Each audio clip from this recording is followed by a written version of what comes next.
Shalom, selamat pagi Bapak Ibu, saudara-saudari yang dikasihi Tuhan, dimanapun Anda berada. Mari kita bersatu dalam doa. Bapa yang bertata dalam kerajaan surga, terima kasih Tuhan untuk kasih-Mu yang selalu baru setiap hari dalam kehidupan kami. Kasih-Mu yang tiada habis-habisnya buat kami, ciptaan-Mu yang Kau kasihi. Terima kasih Tuhan.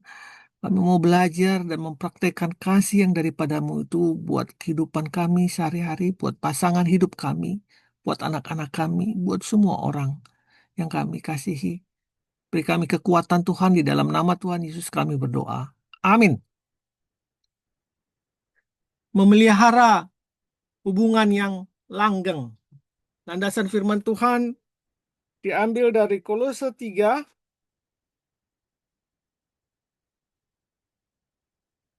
ayat 12 sampai 15.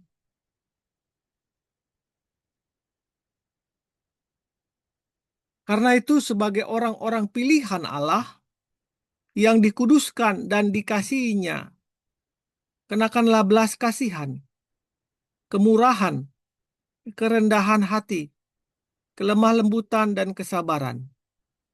Sabarlah kamu seorang terhadap yang lain, dan ampunilah seorang akan yang lain, apabila yang seorang mempunyai keluhan terhadap yang lain.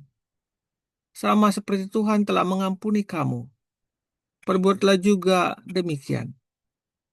Di atas semuanya itu kenakanlah kasih, sebagai pengikat yang mempersatukan dan menyempurnakan.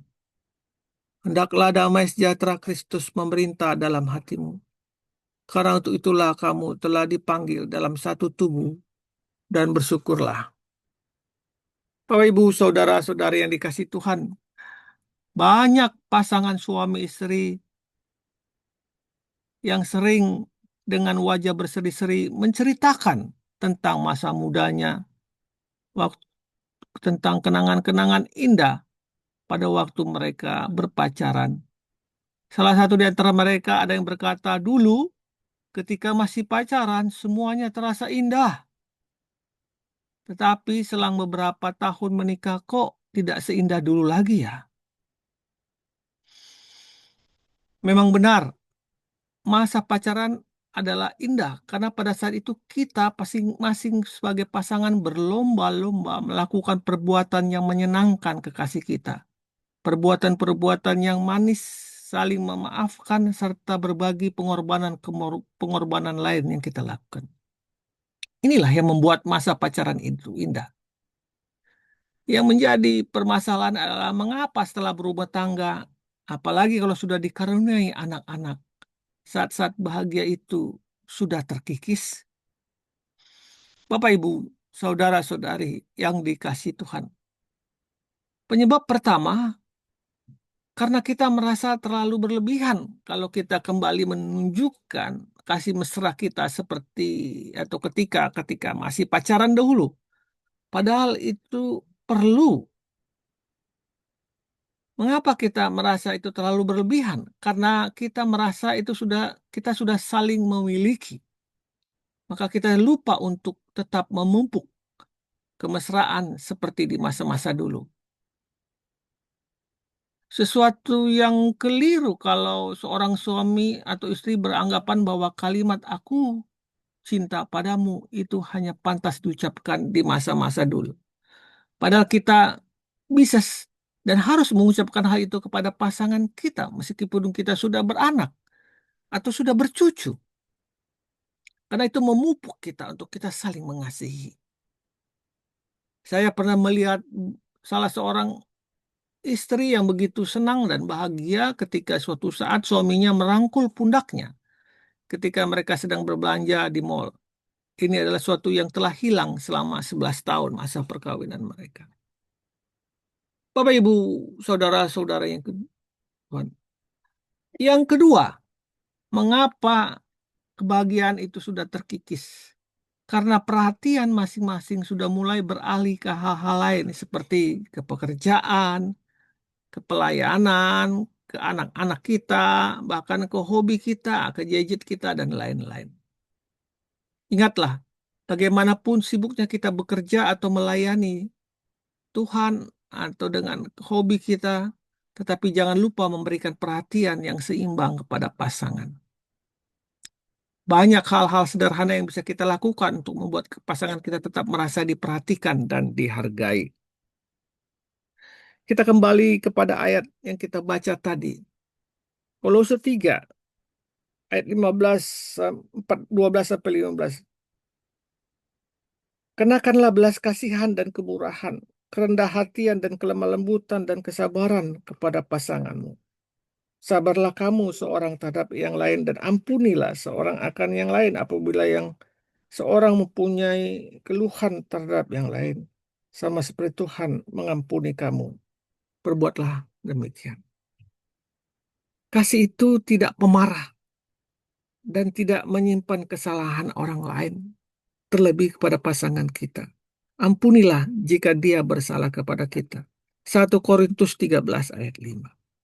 Firman Tuhan mengajarkan bahwa kasih kepada pasangan hidup kita haruslah seperti kasih Tuhan Yesus kepada jemaatnya, kepada gerejanya, yaitu kasih yang tulus dan rela berkorban dan setia sampai dia mati di kayu salib. Efesus 5 ayat 25 mengatakan, hai suami, kasihilah istrimu, sebagaimana Kristus telah mengasihi jemaat dan telah menyerahkan dirinya baginya.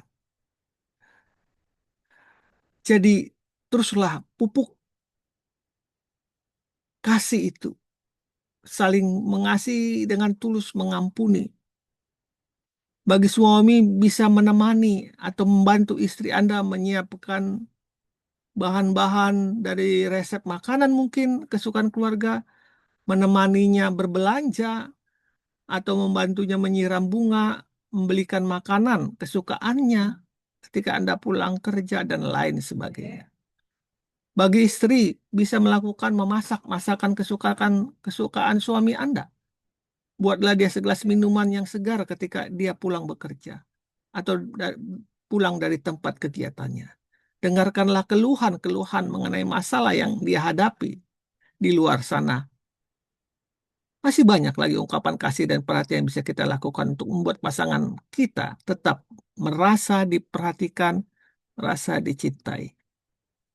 Bapak, Ibu, Saudara-saudari yang dikasihi Tuhan, Yesus mengasihi kita dengan kasih yang abadi, yang tak pernah luntur karena setiap hari Ia memberikan hal-hal baru dan indah bagi kita.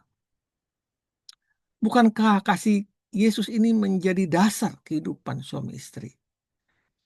Jika Anda mulai kehilangan kemesraan Anda, jika Anda mulai kehilangan kebahagiaan di dalam keluarga Anda dengan pasangan Anda, benahilah sekarang agar keluarga Anda menjadi keluarga Kristen yang langgeng dan bahagia. Dan Anda bisa menjadi saksi bagi keluarga-keluarga yang lain. Mari kita bersatu dalam doa.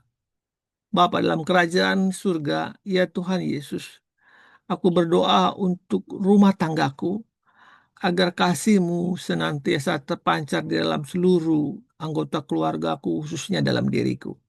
Ajar aku untuk saling memperhatikan, ajar untuk mengasihi dan tetap mencintai satu dengan yang lain.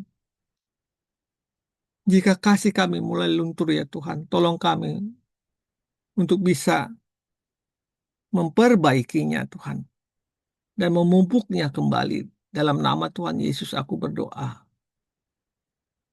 Amin. Kasih mesra harus dipupuk, jangan berhenti. Tuhan Yesus memberkati kita. Amin. Amin. Amin.